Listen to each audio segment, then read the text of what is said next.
जिंदगी की बड़ी सीख। एक बार की बात है। एक छोटे से गांव में एक वृद्ध गुरुजी रहते थे। वे बहुत ज्ञानी और अनुभवी थे और उनके पास दूर दूर से लोग सलाह लेने आते थे। गांव में एक युवक था जिसका नाम राहुल था। राहुल हमेशा अपनी समस्याओं से परेशान रहता था और कभी भी अपने जीवन में संतुष्ट नहीं था। एक दिन राहुल ने तय किया कि वह अपनी समस्याओं का हल जानने के लिए गुरुजी के पास जाएगा।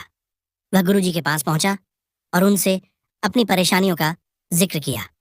गुरुजी ने उसकी बातें ध्यान से सुनी और फिर कहा, राहुल, कल सुबह तुम नदी के किनारे आना, मैं तुम्हें कुछ दिखाना चाहता हूँ। अगली सुबह राहुल नदी के किनारे पहुंचा। गुरुजी ने उसे एक पत्थर दिया और कहा, इस पत्थर को तुम नदी में फेंको और देखो कि क्या होता है। राहुल ने पत्थर को नदी में फेंक दिया और देखा कि पानी में लहरें उठने लगीं और धीरे धीरे वे लहरें दूर तक फैल गईं। गुरुजी ने मुस्कुराते हुए कहा, राहुल, यह पत्थर हमारी समस्याओं और चिंताओं का प्रतीक है। जब हम अपनी समस्याओं पर ध्यान देते हैं तो वे हमारे जीवन में लहरों की तरह फैल जाती हैं और हमें परेशान करती हैं।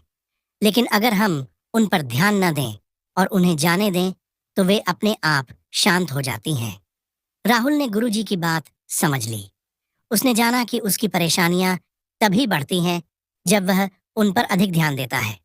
उसने यह भी सीखा कि जीवन में समस्याएं आना स्वाभाविक है, लेकिन उन्हें अपने मन और हृदय पर हावी नहीं होने देना चाहिए।